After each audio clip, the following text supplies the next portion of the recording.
Sreeram Chaulia is Director General of the Jindal India Institute. He's joining us live from Sonipat in India. Very good to have you with us on Al Jazeera. Thank you very much indeed. One of the key elements in any election, of course, is turnout, and the turnout in previous elections has been comparatively low. There is a possibility that it's going to be lower in this one. How concerned is Narendra Modi's government that it might get back in, but it might get in with a much smaller majority than it had before?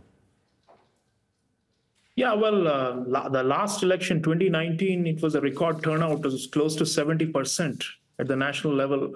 So this time, some of the phases we have seen have shown relatively lower turnouts of 3 to 4% less than last time.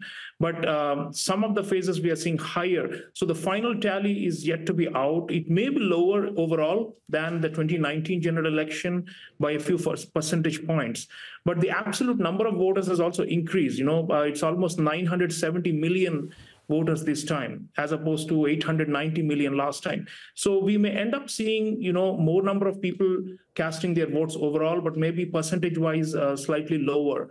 As for it being a concern, every party has its calculation to get the vote out, to make sure their core supporters show up on the day and cast their ballots. So it's not only Mr. Modi's ruling BJP, but almost all regional parties. There are some states of India also where there is some concern that, their hardcore loyalists may be complacent, or because of the heat, or because of some disillusionment, are not coming out as much as they should be. So they're still trying to mobilize people in these last few phases to ensure that, they're all saying every vote counts. And of course, for the parties, it's competitive. It's a very competitive democracy in India.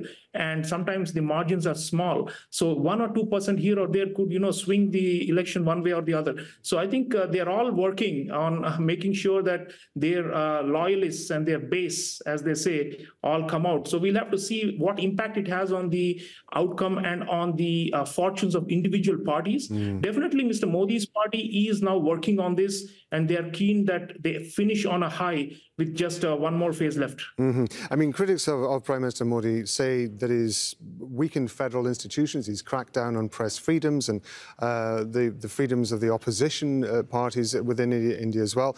India's Muslim community is reported to be feeling very threatened by this. If Mr. Modi and his government feel so confident that they are going to be re-elected, why is it necessary for them to have such a tight grip on these elements of the country? Well, India is a raucous democracy, and the opposition always makes certain claims, and and then there are counterclaims.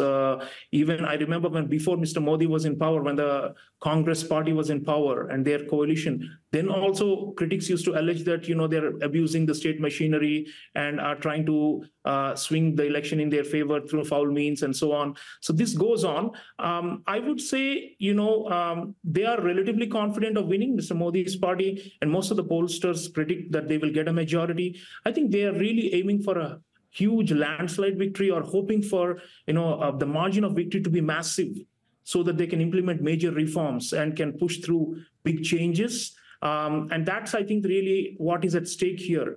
It is a competitive election, but it does look like they are ahead, the ruling BJP. So I don't think they're resorting to any trickery simply because they're insecure or anything. I think they just want to make sure that it's a comfortable and a big victory, so that the changes and the reforms can happen on a big scale without hindrances and constraints at the level of the states, because India is a big federal system, and every state has a say in something or the other in legislation. So they want to have a thumping majority. And really, that is the question as to how big the majority Mr. Modi will secure.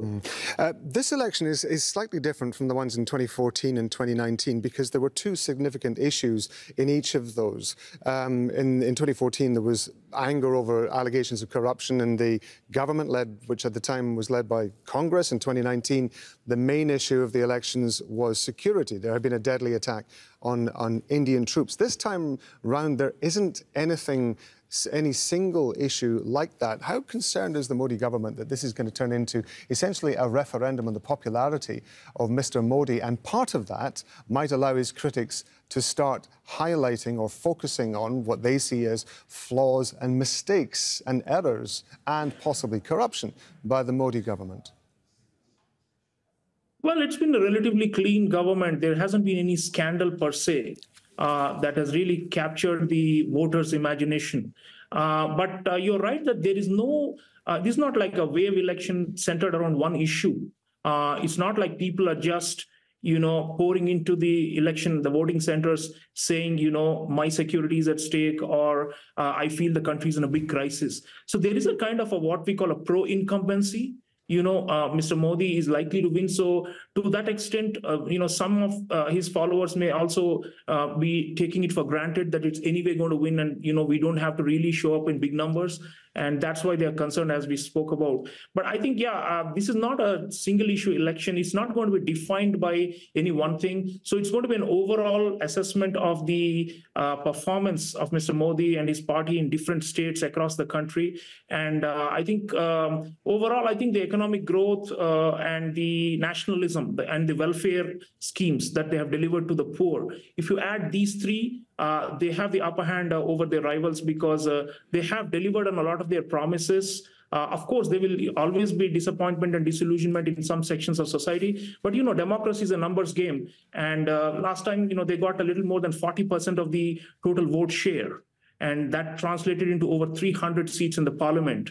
So I think if they get something close to that or better, I think they will be happy to have done their job. Sreeram Chaulia, we appreciate it. Thank you very much indeed for being with us on Al Jazeera. Now, let me just remind you again that the Indian government